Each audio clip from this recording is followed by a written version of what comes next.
The title of the story is Robin Hood. Robin Hood was a famous outlaw of England.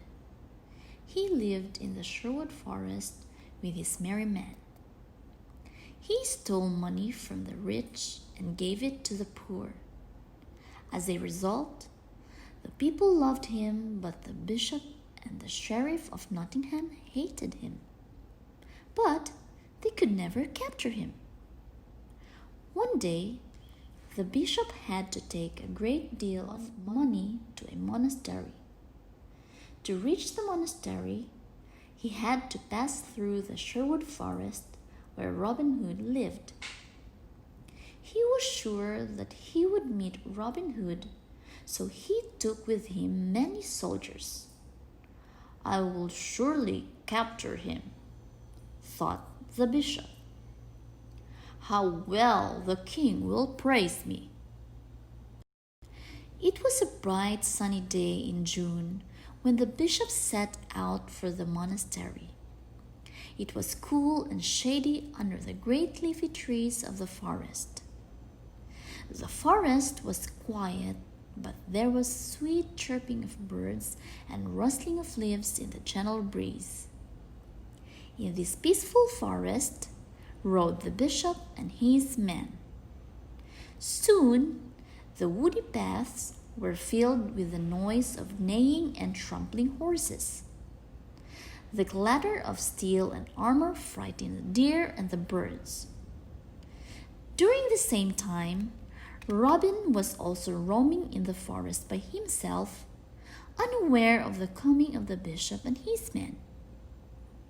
Today he had come a long way from his camp as he listened to the nightingale's song. Suddenly, he saw the bishop and his men riding down a wide forest path. They, too, saw him, for Robin was standing in the middle of the path, captivated by the nightingale's song. Robin thought, "If the bishop takes me as a prisoner, he shall show me no mercy, and I shall certainly be hanged." Robin was very brave, but he could not fight so many armed soldiers. Neither could he call his men by blowing his horn, for they were so far away. Meanwhile, the bishop was smiling proudly on seeing Robin Hood, and the soldiers gave shouts of triumph. The bishop and his men hurried towards Robin, riding on his horses. Robin could do nothing else but run. Robin ran as fast as he could, closely followed by the bishop's men. In and out among the trees he went, twisting and turning. Robin led them into the thickest part of the forest. Trampling over ferns and moss, the bishop's men followed him. The closer the trees grew, the narrower became the pathways. Horses stumbled over roots or on the trailing branches of ivy, sending their riders sprawling on the ground. Once fallen, the men, heavily armored, were unable to rise. Others, who still pursued Robin, were caught in overhanging branches and were knocked off their horses. It was a crazy chase, for Robin knew every path of the forest, while the soldiers followed him blindly. Robin's suit of Lincoln green to camouflage him in the deepest forest.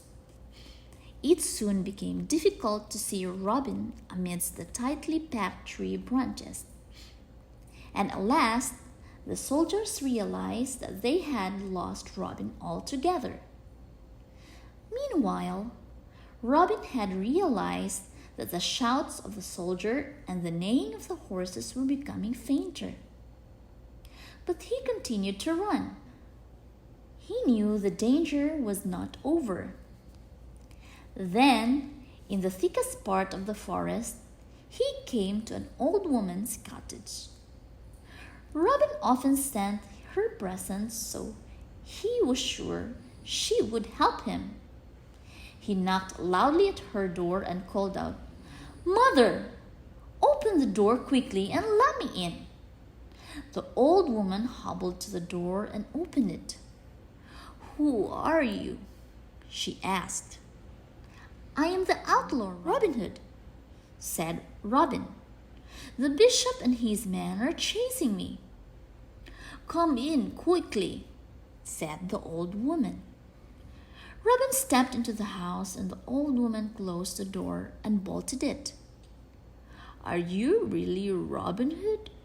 she asked sternly.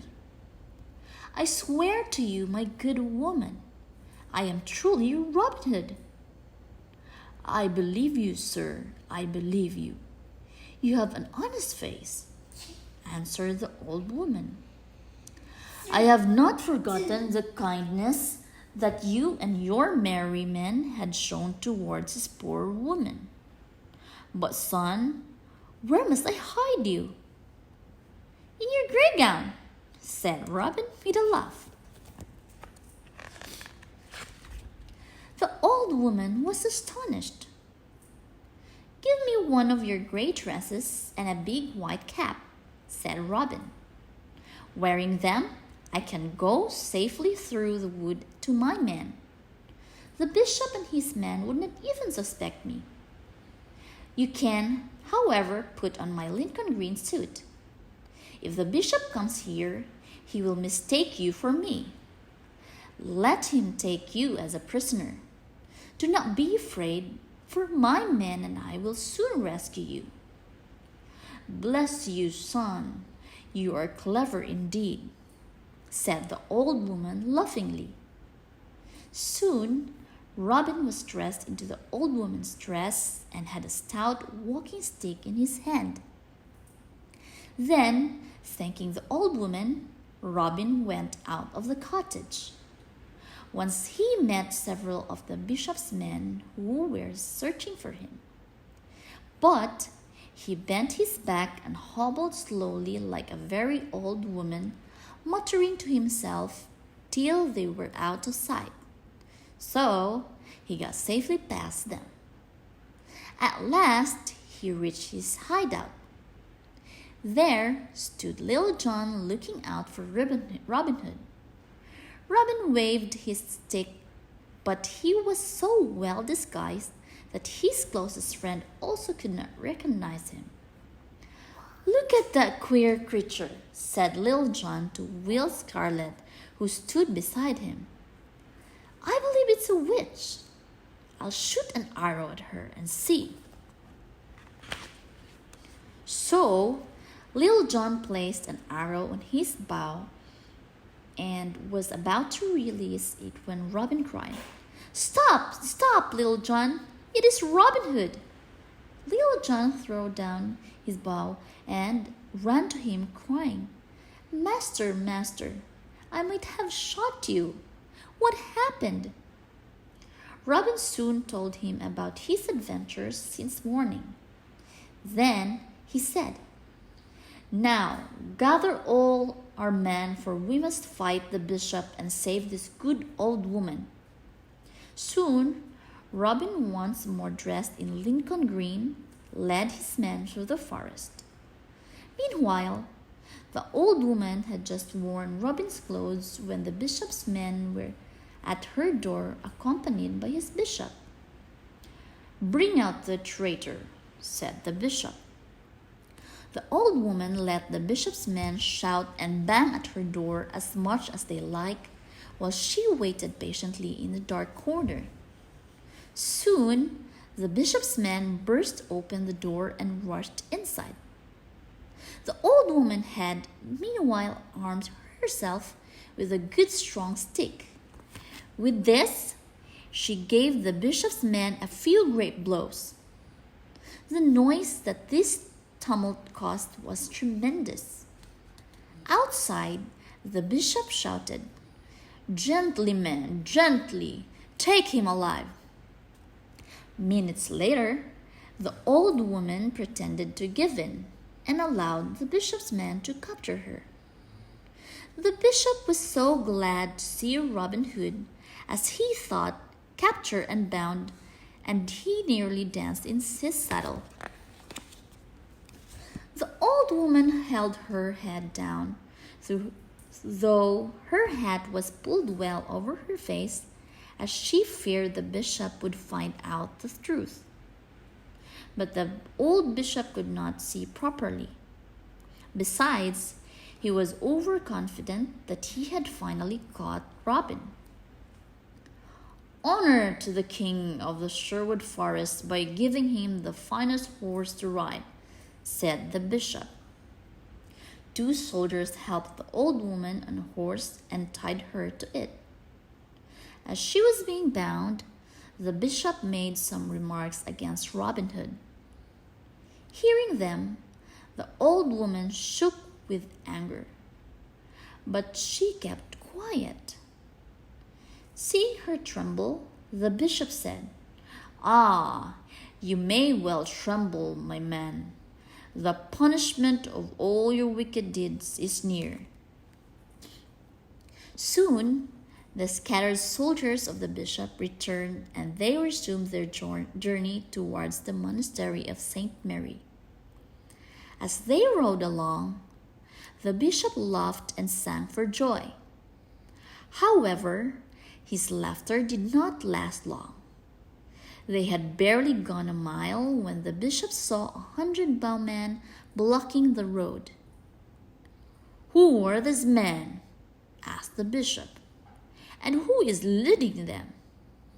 Then, for the first time, the old woman said, "Sir, I think it is Robin Hood."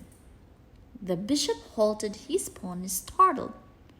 The next moment, he stopped her horse and asked, "Who are you then?"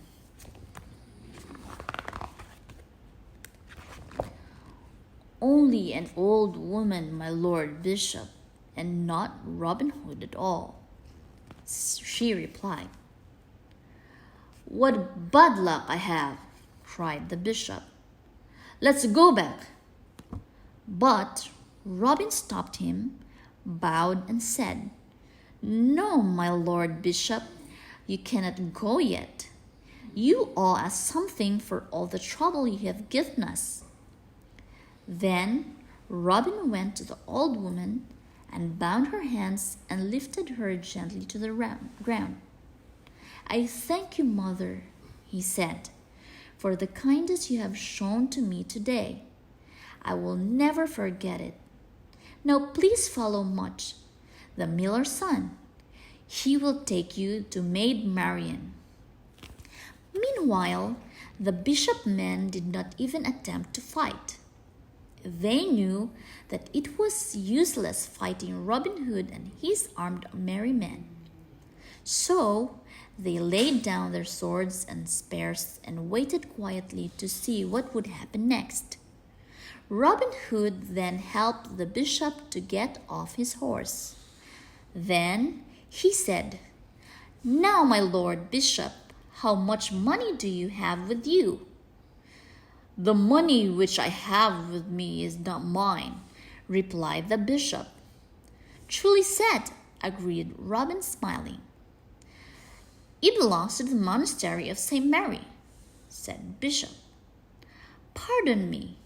It belongs to the poor people from where you have stolen it," said Robin sternly, "to whom I will return it. Little John, bring the bishop's money bags." Without wasting time, Little John brought the bishop's money bags. "Now let him go," said Robin. "Master," said Little John, "it is a long time since I have heard high mass sung. Can the bishop not sing mass before he goes?" "You are right," said Robin. "The bishop shall sing mass before he leaves." The poor bishop agreed. So, in the dim wood, Robin, his men, and the bishop and his men, friends and foes, knelt together side by side while the bishop sang mass. Afterwards, Robin led the bishop and his men back to the broad path and said, Go, Lord Bishop. Thank God for all his mercies on you this day. And in your prayers, do not forget robinhodd. The end.